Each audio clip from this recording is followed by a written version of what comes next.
Welcome to Brave Ideas, the podcast no one asked for. Also, it's where we talk to change makers and extraordinary humans and they share the courage behind their boldest moves. In each episode, we tackle where they've come from, the brave idea, and what is next. I'm your host, Clint McIntyre, CEO of Honest Fox, a digital product agency right here in Melbourne. And I'm Alex Wood, Head of Product Strategy at Honest Fox, and Clint's paying me to be here, so we might as well have some fun. A quick shout out to our sponsor, Tequila Tromba. For a true craft tequila experience, drink Tromba. Available in all the good bottle shops and also the dodgy ones. Today, we're speaking with the world's leading authority in Sextech, Bryony. She's the founder of Sextech School, host of the Future of Sex podcast, and the go-to voice for the New York Times and Playboy. I've got to admit, this was a pretty intimidating chat to come into, but it was a whole heap of fun. Agreed. We dig into AI relationships, deepfake regulations, and why Australia is ahead of the curve in some areas but lagging in others. Plus, Bryony shares her own bold move, breaking into an industry most people don't even realise exists. I can guarantee you're going to learn something you didn't know by the end of this podcast. It's a fascinating chat. So sit back and enjoy our conversation with the brilliant Bryony Cole. Bryony, you're the world's leading authority on sex tech. You're also founder of Future of Sex podcast and Sextech School, a pioneering pre-accelerated program guiding hundreds of entrepreneurs and innovators in the sexual wellness and technology space. Welcome. Thank you so much for having me. But yeah, before we really begin, sex tech expert, explain what it is. Sure. So we were just talking before about sex tech and going, oh, what is this? So most people, when they hear the word sex tech, go, is that sex robots? Maybe that's what you guys thought. Or they think other things. But really the easiest and the quickest way to explain sex tech to someone that's never heard of it is sexuality and technology and that intersection, that beautiful Venn diagram. And so technology is easy, all the sophisticated stuff. Yes, robots, AI, websites, apps, all the good stuff, products. But sexuality is not just about the physical act. So sexuality, we're talking about education, health, crime and violence reporting, human trafficking, medicine, anything in that sexuality bucket. And I believe our sexuality is our identity, right? It's the way we move in the world. It's the way we are as humans. And so when we're talking about sex tech, yes, it's sex robots, and it's also applications for sex education, applications for STI testing, sexual health, all the apps that you might have seen or tried for couples to as like an alternative to therapy, as well as, you know, the 30,000-year-old stone dildos that, you know, that's the oldest sex tech that was created. You know, so we can't discount sex toys as well, but I think it's so much bigger, and I think that's really important when we think about the influence technology is having on every aspect of our lives, in the office, in our family life, but also in the bedroom and in our intimate lives. And so how do those two words come together? Yep. That's a good explanation. Does that make sense? That does. And it's like a $33 billion industry, or, you know, every time I open up a report, it's like, oh, it's now $60 billion or something. It's like $120 billion. Yeah, $120 billion. Who knows? I can't keep up. But it's a huge industry, and I think so much bigger than the obvious. Yeah. And we'll unpack that further around the good players in these industries, and there's always bad players as well, no doubt. But we kind of want to go back before. You're known for sex tech and the podcast. Take us back to a young girl growing up in Melbourne. In your probably family, did you speak about sex or? You know? Yeah. So born and bred in Melbourne, had, I would say, a very typical Melbourne upbringing, which was pretty lovely. Australians have a great lifestyle, and in terms of, you know, experiencing sex education, all that stuff, I went to a private girls' school, and it was pretty basic, like everyone that grew up in the 90s. I remember we had this, it wasn't even a sex ed teacher, I don't know, I think she taught geography, and she put on a video as a black and white documentary of like animals mating, and was like, oh, here's a bit of sex education. So we got that. What were the animals? The condom, I had to blank that one out, so maybe I didn't watch the full thing, was staring out the window. Condom on a banana. Yep. And that was kind of it. And like Classic. the classic and don't have sex was basically the thing. Like till you're married. because you'll get pregnant and no, we want you all to be doctors, lawyers or do a commerce degree, which I ended up doing the commerce degree. But so it was, if we think about sex education, our influences as a child, definitely school is a big influence, and then your family structure and your friends. So in my family, beautiful, loving family, but, we didn't talk that much about it. It wasn't that we were actively avoiding it, but it just sort of, it's not part of the conversation. I think most parents don't know how to approach it. And so when it gets to that time, it's just like, oh, well, you're all right then? Yeah, she'll be right. So that was that. And then in terms of friendship groups, I think most people had no idea either. We went away to boarding school in Year 9 and, we went camping and hiking and canoeing and did all these other great things for personal development.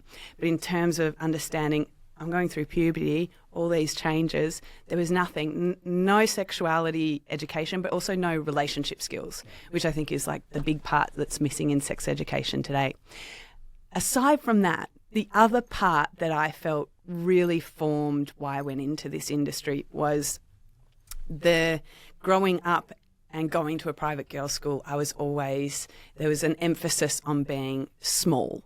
So small in body size, and small in voice, and not taking up too much space. Just a little, like enough space to be a strong woman, but really, and that followed me throughout my 20s and 30s until I got to Sextech, was this idea.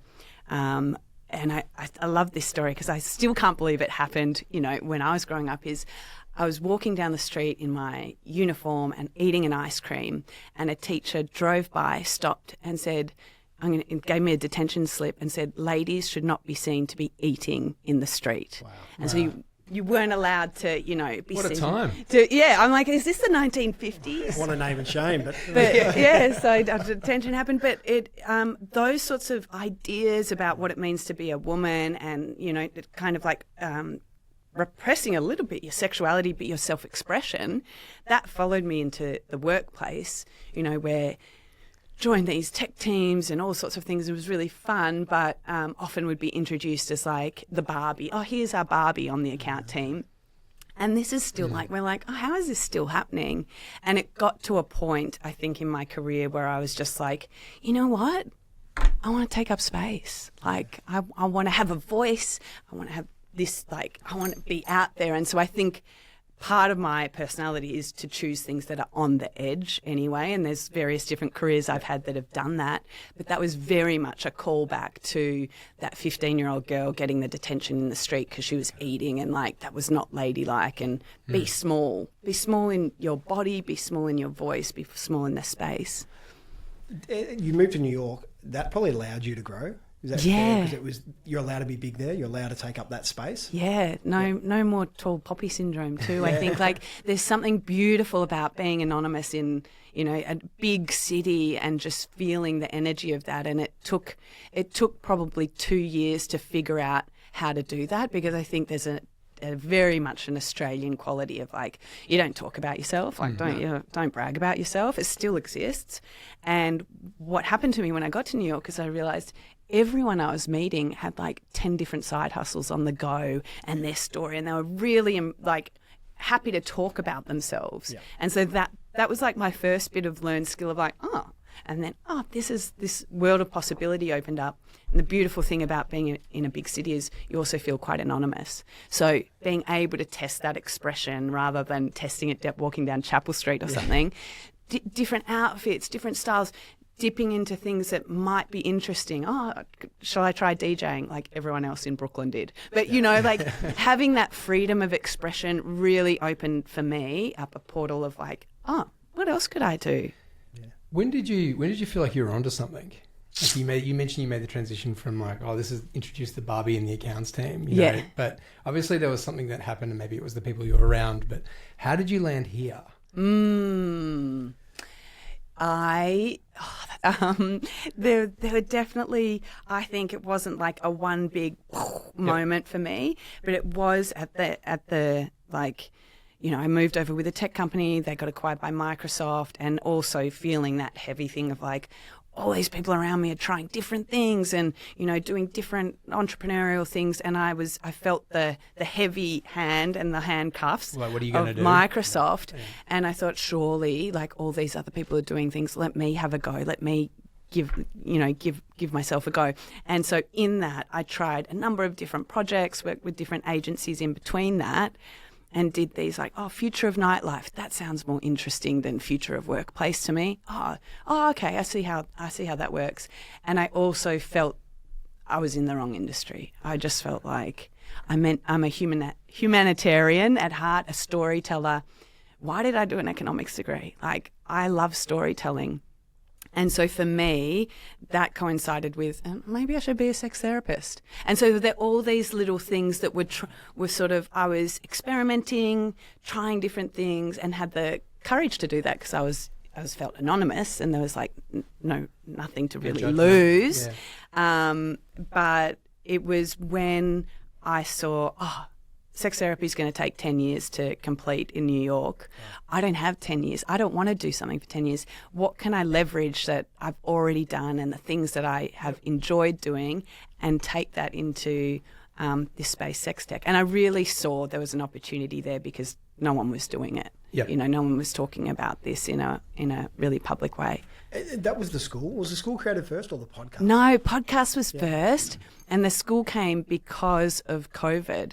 So the podcast was like, I had the blueprint from doing these future of work interviews and being the head of thought leadership on work stuff at the Microsoft place, doing hundreds of interviews. Then I did that for Absolute Vodka in their innovation lab, Future of Nightlife, find all the nightlife people in New York and anyone that knows anything about technology, interview them, look at the patterns, record the interviews, develop a report. So I went, I've got the blueprint here of something that I know how to do. I'm going to do that for Future of Sex. And that's how that came about. But the recorded interviews turned into podcasts. And that's where I just went, this is the medium. This is what I love doing, is talking to people that know things. And then, the podcast kind of took off because I literally Googled, how to grow a podcast and was like, host live events. Me too. Back to doing that again.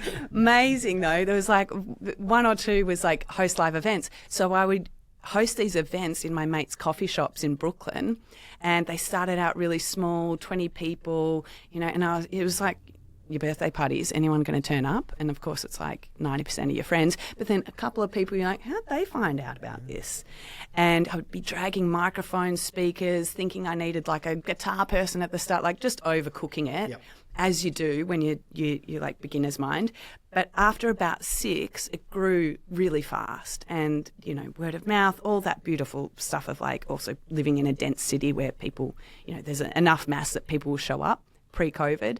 And so by about the 6th one, I was hosting them at these big hotels, and the New York Times turned up and media coverage started. And that's when I started to get asked to speak about the topic. Do you think that a lot of, it's an extraordinary story, do you think that a lot of the attention was because people were afraid to talk about things in the beginning and they were just happy that someone was out there? Yeah.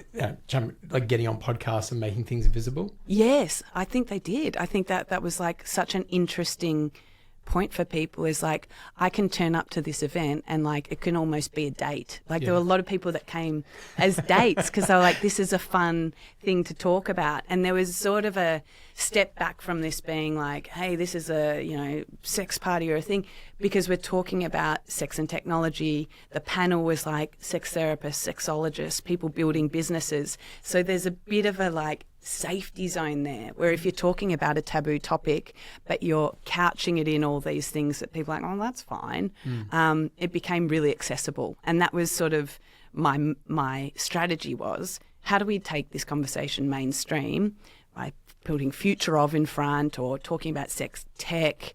That really made it easier for people to like accept and turn up and not feel embarrassed or like, well, that's not me.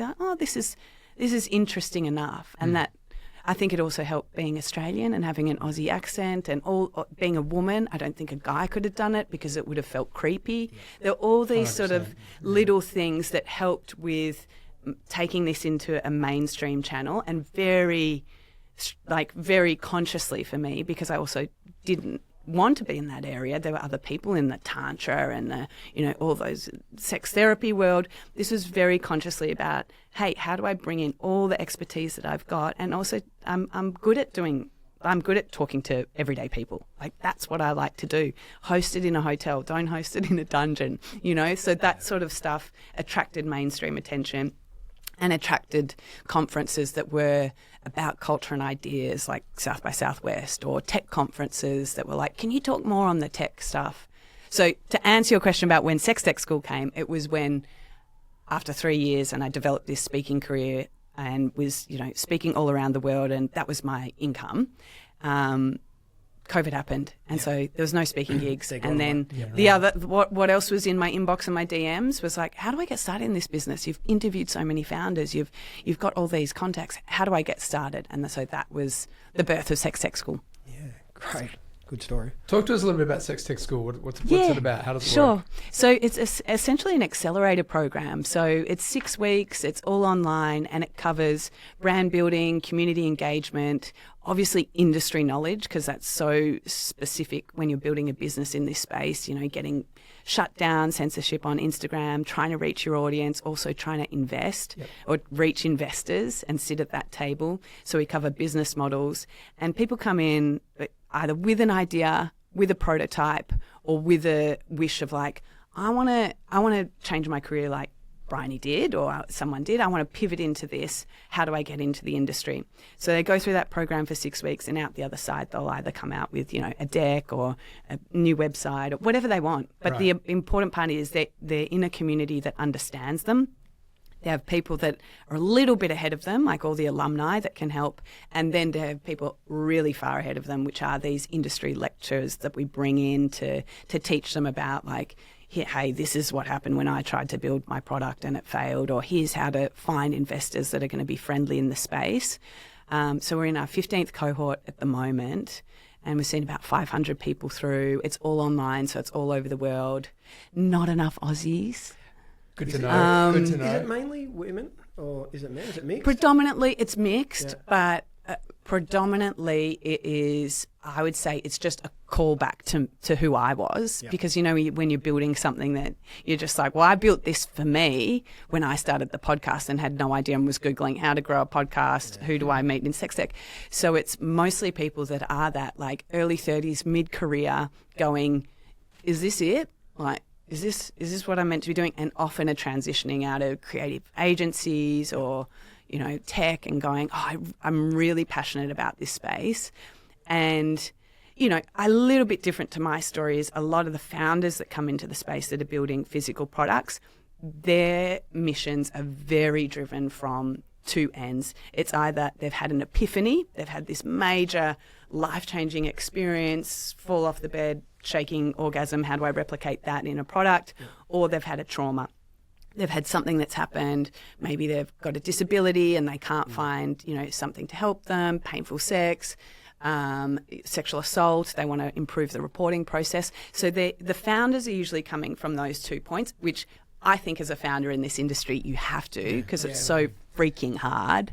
And then you have people like me that are the career pivoters that are like, I just love this space and I love that, like, we're talking about this and how much it's changed over the past few years with Me Too and Time's Up, or the political situation in the US. People are definitely drawn to it from a passion much more than a commercialisation. Does it always end in a product? Because I was going to ask that question. I assume people come in with one of two things. It's like, they've got a product or they don't. Yeah. Because at the end of the day, you don't want another dildo on the market. There's probably enough. And I've heard you say that before. Yeah, no. So your words, not mine. They're your words now. Yeah. But, solving such an interesting problem around, getting orgasms for people with disabilities. That's a fantastic thing. So I'm going to ask you later about underserved communities or people, but going back to people who are building these products, like if someone does come in and go, I want to make a dildo or whatever, do you go, look, let's reevaluate it, there might be other things, or are you like, no, we can do that? Well, this is why I have someone else to facilitate the programs now, because I am brutal, after being in the industry for 8 years. Whereas I think at the start I was really encouraging of people just getting into the industry, because I thought, you know what, and I still believe this, we need people with diverse experiences. We need people from all over the world involved in this industry. We need beyond the techies to get into this. Otherwise, we just have this sort of sex tech industry created in a vacuum, creating the same dildos forever. Yeah. So there's a bit of that. But for me, I think I've become the harsh one in the office hours. They're like, wow, your style's very different, because I've seen so much, and I've seen just like there's points where you just have to be brutally honest and be like, this has been done 5 times before. It doesn't work because of this, but let's explore another avenue. I've noticed that about myself in the last year. I think just because I know how hard it is. Good. That's like that mentoring role to be able to let people go to not make the same tough mistakes. love. Right? Yeah. Question on, I have 2 questions around the school. I think this is fascinating. One is, and you mentioned before, it's mostly above 30s that come to you. And I maybe the people that say, hey, like yourself, like I need to change. And there needs to be something new here. I've got an idea. Great program. But it sounds like this can be straight out of school.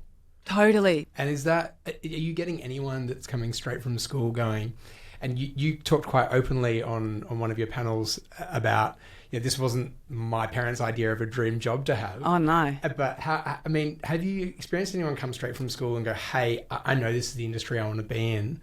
I'm signing up and I want to make a career out of this? Or is that still something that's really in its infancy and there's still... Oh, no. We have lots. I just don't think that they can afford it.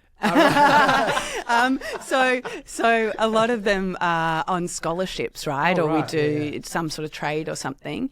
But they're usually the people that, are like early 20s, they're studying sexology or they've got an interest. So they're already going down the path of, I'm going to be a sex educator or a sex therapist. They're not like, someone else like trying, to be working in an agency first or anything. They've decided, hey, this is my interest and this is really interesting. And we have a lot of university students too. So it's super interesting. It's just they're not product focused. They're not going, I've got this idea for this product. They're going, how do I become certified in sex tech? Do you have any competition from universities or anything nowadays? No, I love working with universities. Okay. In fact, I'm working with Melbourne University at the moment, which is great. I'm an alum there, and they're really interesting to work with. I'm working with the new lab in New York, and I'm working with another university in California, because none of them have sex tech on the curriculum. Yeah. So it's about shaping that, and how does that... So you're helping shape those courses? Helping shaping the curriculum in California. Do you reckon the old commerce professors are pretty stoked at where you landed? Oh yeah, this is where it goes. You know what? I'm so amazed that Melbourne Uni have been so embracing. I've done events with them in New York. I've done podcasts with them. Like, to their credit, as a conservative institution, they've been very embracing of the career journey, which I found, for me, coming back to the parents thing, that was really awesome for me to tell my parents. And when I got to talk at like MIT and Harvard, that I was like, oh, Dad, like that. There you go. Like, amazing, I've made it. Yeah, this is the cred that even in the industry, you're still really wanting to legitimize what you're doing, because even today, if I say future of sex to anyone, they're like, what? What's that? Yeah. And there's so many assumptions that come with that. And fair enough. So yeah. I mean, you've got an industry that can go, I'm sort of imagining a guidance counsellor going, you know what, you'd be really good at this course, sort of in sort of 9 and 10, which would be like, we're probably heading in that direction. Yeah. And once you get more certified and you get more well known, I'm sure that's where it will go. Yeah. I wanted to talk a little bit about the productization of your brand and where you go as well, because I think it's interesting to learn. You went on a journey of like, what is the business I'm going to create out of this? Yes. And when you went into accreditation, a recognized practice would be great for awareness. Yes. Do you look at some of the products that people come up with and go, I want to invest, almost like as a Shark Tank perspective? Or do you go, you know what, I'll do talks and I'll do presentations on the future and I'll do future casting and I'll do all scenario planning for businesses about where they could go for particular major sex players in the $600 billion industry? Like, where do you fit on the map, or We're is it just $600 yes to billion everything? now. Yeah, 600, 60 billion, yeah. It just adds a zero every time. Yeah, I know. We just keep doing it now. 6,000 billion.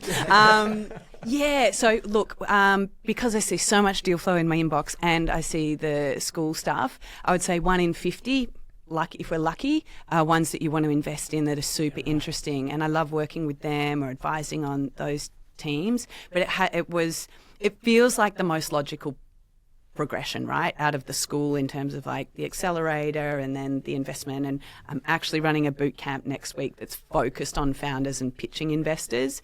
But for me, because I'm just a seeker, like I'm like, how do we broaden this category? And so for me right now, and this kind of leans into where I'm going with things, it's more, well, what are the other frontier industries that are adjacent, that are really exciting to me? Like I feel like sex tech is a growing industry, but it's always 3 steps forward, 2 steps back. If you think about the US election now and all the regulations and things that are coming back, it's a really tough industry to be in. I think I'm a good champion for it. I think I can identify now the deals that are good, but I want another go. So for me now, I'm like, well, what else is frontier? Psychedelics, death tech, all those things. So how do we broaden this category and start to play in those spaces as well? And that's very new for me. It feels like a transition piece for my own career. Yep. But I I can't stop. Yeah. Like it's a compulsion. So where do I see? I don't know. Ask me tomorrow. I'll change my mind. I think death tech's going to be another podcast topic. Yeah. I'm interested there. What about, you mentioned, I hadn't even thought about this, but what role does government play? And have you seen, I mean, imagine the States, we've just come out of an election. Do you look at different countries and go, I think that would be really ripe for a discussion and they'd be open to certain things? And then other countries, and I'd love your opinion on Australia. Do you think we're open as a country to embrace these sorts of things? Yes or no, and why? Yeah, it depends. It depends what vertical of sex tech. So at the moment, Australia is really leading the way with things like deepfake regulation, which is like, it's not, if we're talking about founders and stuff, that's not what you're building unless you're building detectors for like deep fakes and things. But Australia's legislation is catching up way quicker than the States, which is kind of amazing. Yeah, right. And is a big concern if we talk about the future of sex and technology. Yeah, replicating, taking children's images and replicating them into whatever, porn, whatever you think. It's like every parent's nightmare. So how do we button down that? And we really need governments to act in step with the way that the technology is progressing, and that never really happens. I mean, we think about revenge porn and how long it's taken in Australia to legislate that, and in the US. They're the things that I think Australia is leading the way on. In terms of like the general conversation about sex, we're still behind, like sex education and stuff. Consent, yes, now, but we've had everything happen. It's part of the curriculum. But if you think about sexual pleasure, I mean, there's so many dimensions to this. We're still a bit Commonwealth about it. Mm-hmm. We're still about, what are you talking about? That doesn't happen. So it's so nuanced. But I would say every country, there's different opportunities, different markets to look at. If you look at the ban of sex toys in different countries, Thailand, for instance, or even in state by state in the US, in Texas, it's illegal to own, I can't remember the number. It's maybe 9 sex toys or 6 sex toys or something. But you can have 10 guns are fine though. Yeah, you can have all the guns. Can you open up that other cupboard, please? Yeah. I believe there's something in there. So it's very contextual, but that's the exciting part of working with founders also from all over the world, is they're coming to you with lived experience from something that they're experiencing. Like, maybe they live in a really rural area and they don't get any sex education. How can we change the delivery of that? Australia is much more focused on how do we change this conversation into wellness, is an easy layup into like all the sex stuff. You're working with universities, high schools at all? No, but I know some fantastic people that are, and I feel like that's where they've got to start. That's so important. And these are sexologists and people that are in the space. I was just at a sexology conference in Sydney, and they're all talking about sex education and consent. And my talk was on AI, and they're like, you know what? We need to learn more about the AI and the tech stuff, because that's what the kids are using in terms of, having relationships and companions with AI. So how do we bring that into the curriculum? We had a scary discussion this morning, actually, with a friend of a friend actually said, we were mentioned that we were going to catch up with you, and they said, "Oh, do you know that when a child first sees their first bit of pornography?" Yeah. And I was trying to think back to mine, which is probably a magazine somewhere, half torn at the back of the shed. Yeah. And they said, it's on someone's phone or laptop at 7 years old. Yeah. And I nearly fell over because I've got a 7-year-old, and he sort of asked me the other day to watch Deadpool. And I was like, oh, wow, why are you asking me that? And then I wasn't even thinking like the other things that he could be watching or viewing.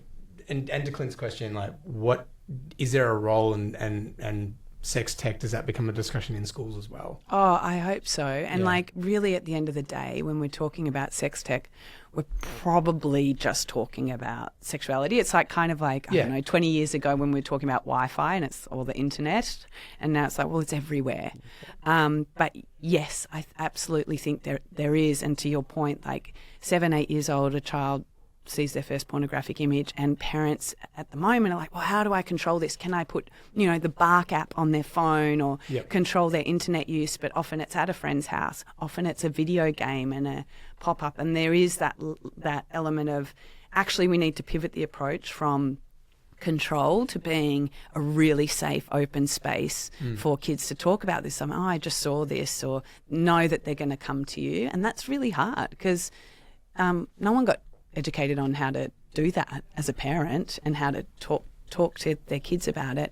But it is actually a responsibility as well as for the schools. Like, I think we can't rely on just schools. Knowing my sex education, we can't just rely on schools to like deliver these sex tech curriculums. It's also on us to be able to understand and go, okay, like, how do I create a safe space for someone to talk to me about this? That's totally right. Parents need to take some responsibility too. Absolutely. Need to understand the space. I'm trying to think what else. I was going to go back. We've run out. No, we've done that. That's it. You know what? That's it. It's bloody wrap it up. But you kept going. So I do tend to go all over the place too. We're touching on so many things. I actually really like. I've talked about money.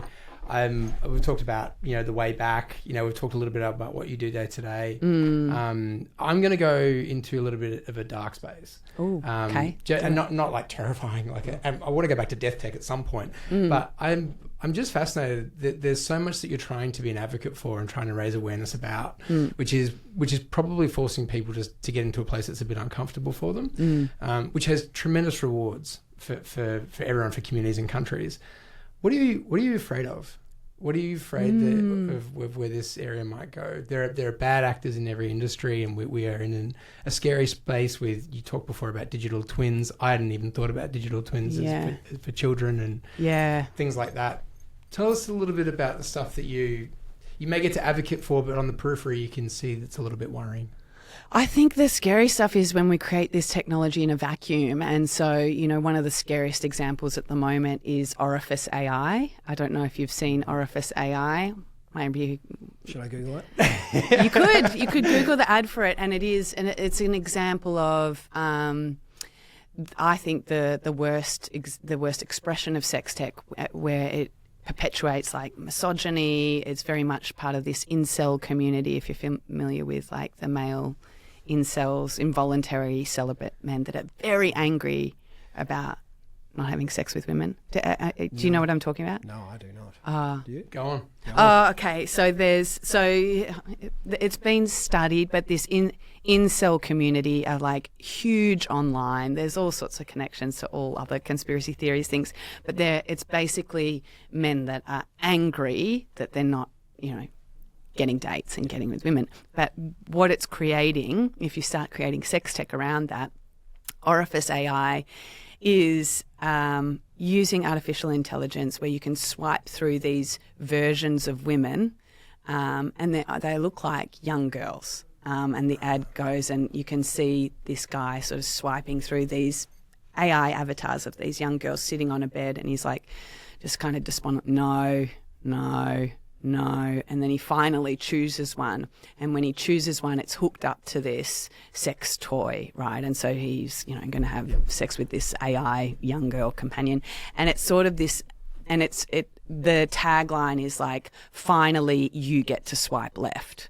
like finally the control is in, and it's very unsettling. Did Andrew Tate create this? It feels like it. So Andrew Tate's a great example of the incel community, you know, and who he attracts. And so that, I am afraid of that. And the idea of, is that an outlier, or is that, you know, is that technology an outlier? And you see the tweets of the founder of like AI women are real women and all this sort of like rage bait stuff again, and sort of dividing people rather than the best expression of, you know, technology is that it brings us together and connects us.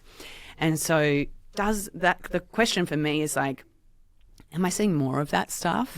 And why is it, you know, what are we going to do about that? Because that's always going to exist. We can't actually put the lid on that or like ban that and say, oh no, we're going to put that away. That exists everywhere. I mean, and in the most like, I don't know, dull expressions like the Carl and Jackie O show. I don't know if you've seen them, like, talking about women pissing on the floor and stuff, all these obscenities. It's like, yes, it can exist in sex tech, but it's just a representation of the culture and the cultural conversation.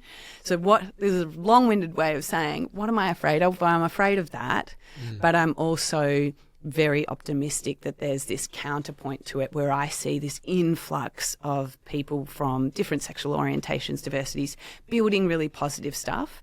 And I think... yes, because it's such a hard topic to talk about, we tend to just like turn a blind eye to that, and we absolutely can't, because that is just, you know, that's going to keep going.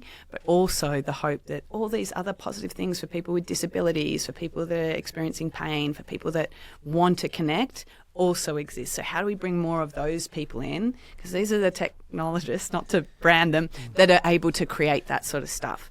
And so... I don't know. My whole thing at the moment is this idea of like, yes, if we look to the future, there's this dystopia, right? This awful experience, and we're all just going to end up with sex robots or AI, you know, dating AIs, and isn't that just the worst? And then there is this utopia version where, oh my God, it connects us all and we're just going to have the most fulfilling lives. And the reality is, just like with anything, it's probably somewhere in the middle. It's the through-topia. I love this word because it's like, it's not dystopian, it's not utopia, it's the through-topia. And I think that's sort of the realistic view. And my role in that is, how can I encourage more of the positive stuff and shine a light on what's happening over there? Because it's so important. And that goes back, technology works at its best when people connect around it. Yeah. You know? What's the most underserved communities at the moment? They could be in location-based, you know, age, whatever. Where do you see the biggest opportunity for sex tech? It depends if you're looking commercial or you're like, this is a problem that I want to solve. Go problem space first. I think the disability community and the sex education, just in sex education, if we could solve that... world peace, you know, like because that is the foundations of who we are, how we relate to people, how we find home in ourselves. So I think that, like, tech or not, if we solve that problem, but I feel like tech would be an interesting vehicle to get there because we've so not got there already with sex education globally. And then as a niche market, although niche to be argued whether it is or not, is the disability community. So people with mobility issues, people that are often seen as invisible sexually. We go, oh, they don't have sex. They're like, you know, and actually they do, and they have sexual needs, and their sexual health and pleasure is a human right. And that's an interesting underserved market, and also not niche in the fact that we all get older, and if we're lucky enough to live, and we're going to live longer and longer, 80, 90 years old, we are probably going to have mobility issues and be part of that disability community. So how do we create sex tech for that to enable us to still be intimate physically, emotionally, intellectually, all that sort of stuff? So that's my go there, but there's no money there. There's no money. So where do you go if you Education's not sexy, you know? Where do you go if you want money? Dildos. No, they're all on Amazon now for like, or Shein or Temu or whatever for $2. And if you buy one of those, be careful what you put in your body safe materials. Where is the money? The concentration of capital is in adult entertainment. Like if you look at OnlyFans, and again, billions, like it is a tech company, but it's transacting billions of dollars. It's amazing. that's where the money is. Do I think that a founder should go and try and compete against them? Probably not. I think, what would I say? At the moment, I think women's sexuality is still like the hype, the on the wave in terms of post Me Too, post Time's Up. There's been this real empowerment, right? Not just about talking about sexual harassment and, workplace, but talking about pleasure and wellness and integrating that into their wellness routine. So I think that's the easiest one to get into in terms of what other products can we talk about for women. If we look at the adjacent industry, which is femtech, it's popping off right now. Pregnancy, menopause, huge industry, perimenopause, stuff we've never really talked about before that was taboo, a bit easier than sex tech. So I'd encourage people with lived experience to explore that as like that blurry line between perimenopause, menopause or fertility, women's life cycle and their sexuality, and what are we doing? That's an interesting market.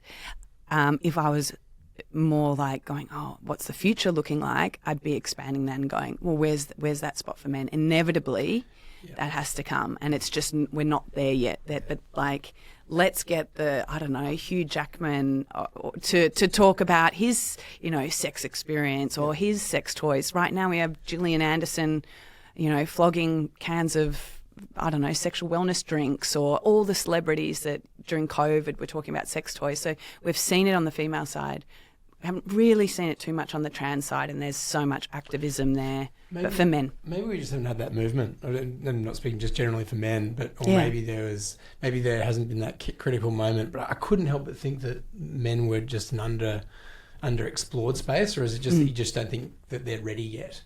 I think the messages that men have had around sex is it's either clinical, so take a pill because your dick doesn't work, or it's creepy. So it's like, you can't talk about that because we're going to talk about porn. So there's not been that spectrum yet and that comfortability, and that's why I'm like, let's get a mainstream face to start talking about the health and the wellness. And there's like a couple of founders that are doing interesting work in the space. Mojo in the UK, Stigma Health here in Australia, but still we haven't seen that critical mass. And I think that really always comes after, I think, in terms of like the founders and the people building. The first thing that comes is always the cultural signals.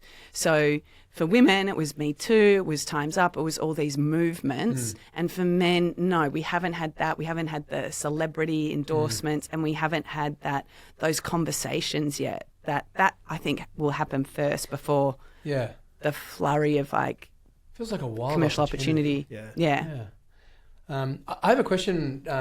I'm just being conscious of a little bit of time, but I really, really want to ask this. You mentioned earlier that you're a humanitarian. Yeah. And I'm going to look to the future a little bit. So future Bryony. Yeah. So is Bryony sitting on chair at the UN advising on sexuality? Nice. Oh, well, yeah, you're welcome.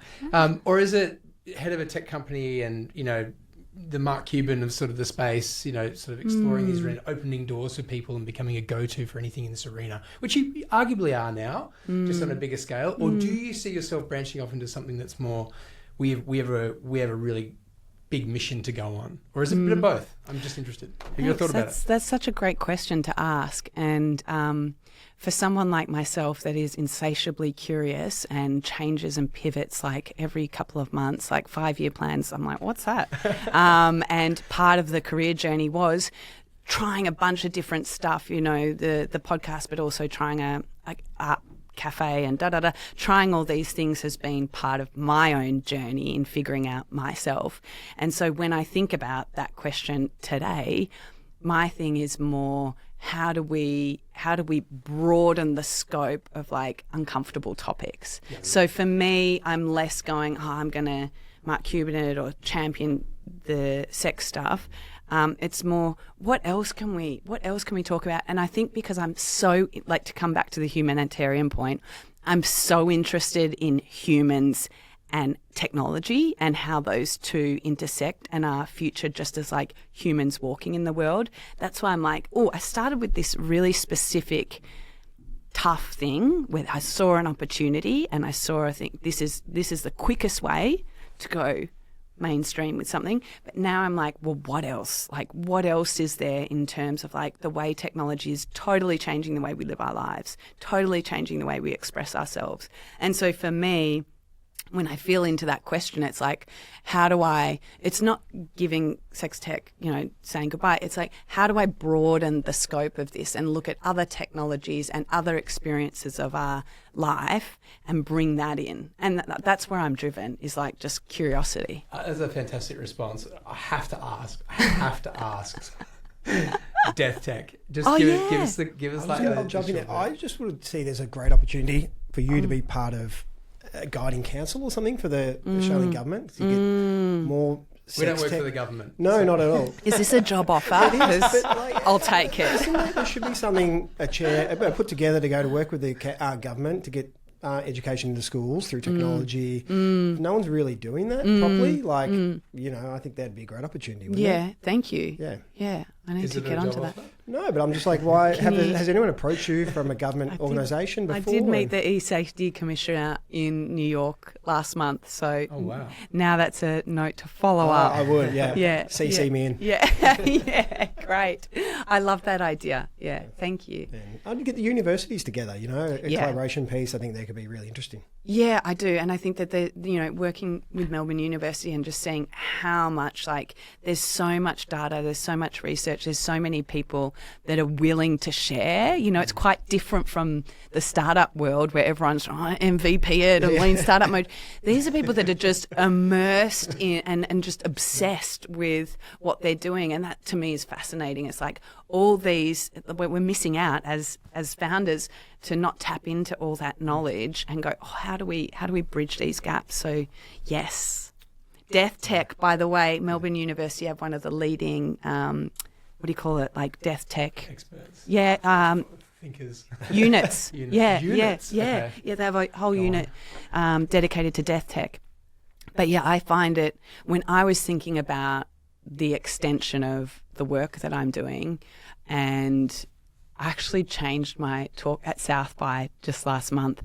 They said, talk about love, sex and intimacy in the age of AI. And I remember the morning of, which is classic me, I was like, I don't want, the orifice AI is interesting, but it's not like an hour interesting. I want to talk about legacy, because I think in the context of technology, relationships, intimacy, our relationships with, and you can kind of lean into the sex stuff, our exes and all that sort of stuff, but legacy and what we leave behind, technology is doing really interesting work in that, in creating these digital twins.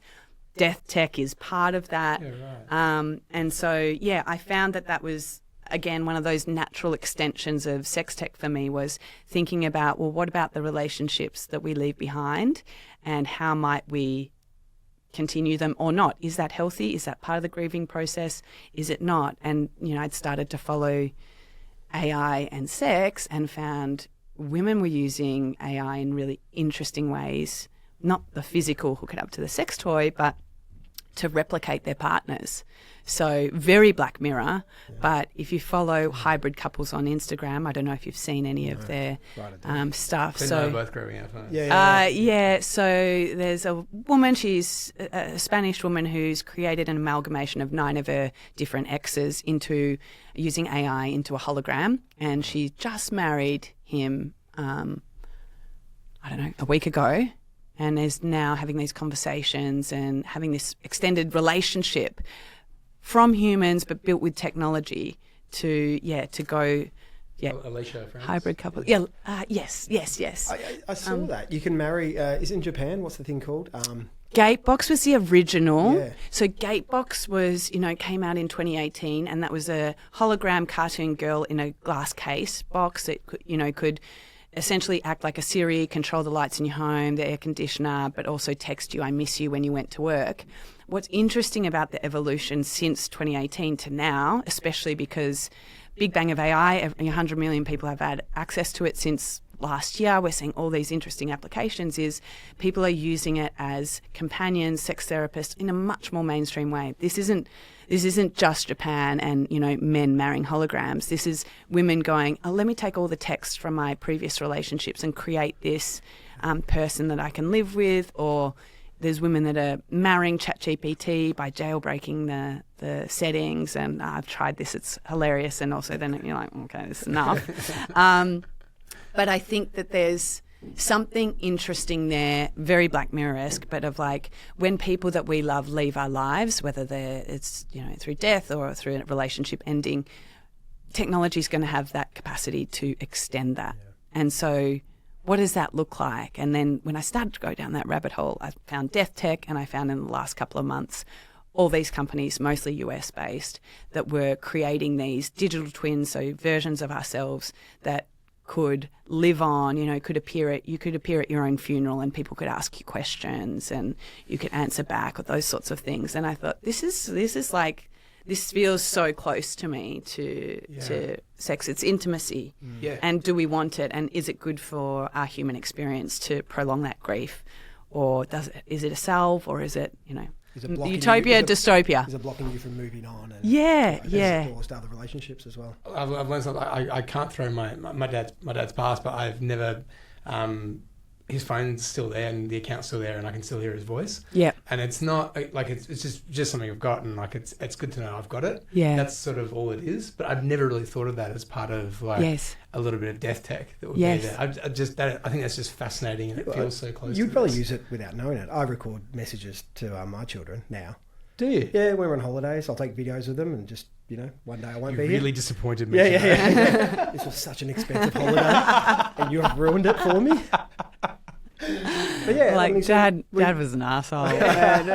Remember this. Loved him. Yeah. But yeah, we're hacking the system already, I guess, for that kind of thing. Yeah.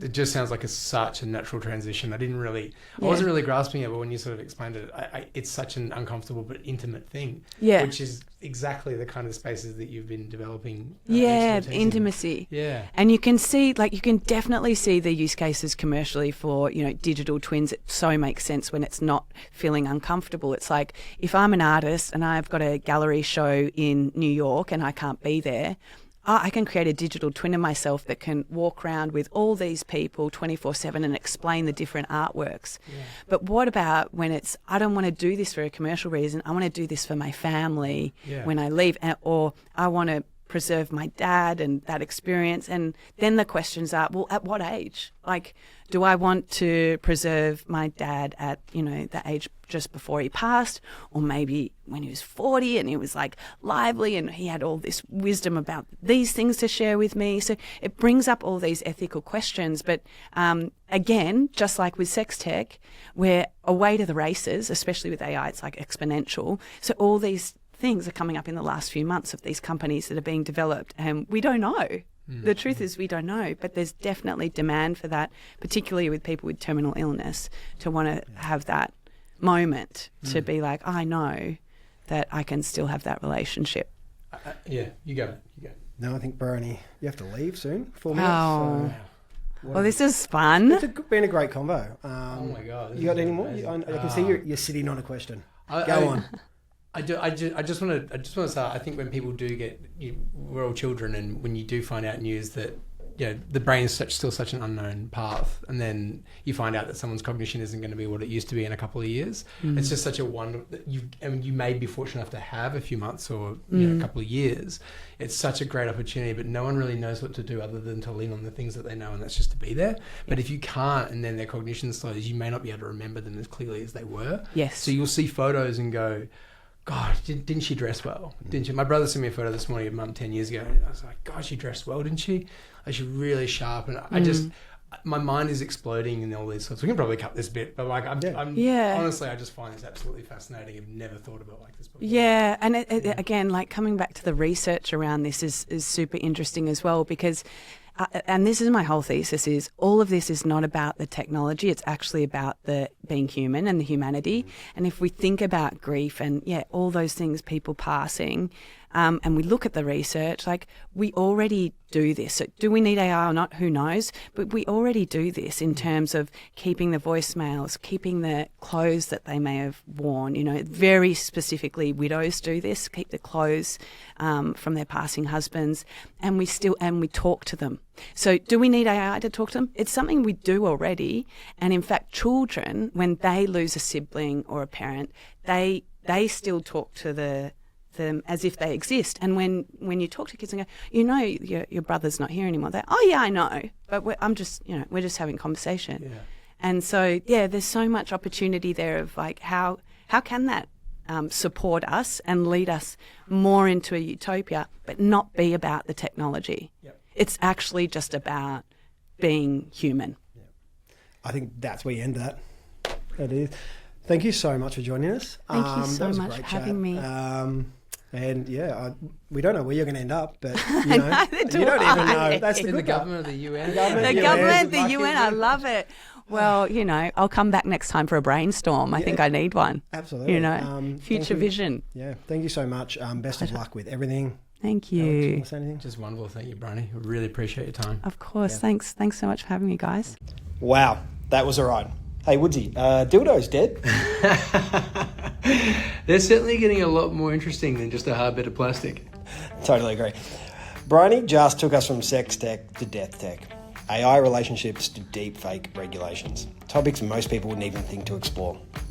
It's pretty wild to think about how much of our intimate lives are being shaped by technology, and pretty amazing that Bryony's at the forefront of all these conversations right now. Agreed. I don't know about you, but I'll be looking at my phone differently after this and maybe double checking who or what I'm actually talking to. Huge thanks to Bryony for bringing her sharp insights and fearless energy to brave ideas. Thanks everyone, and see you on the next one.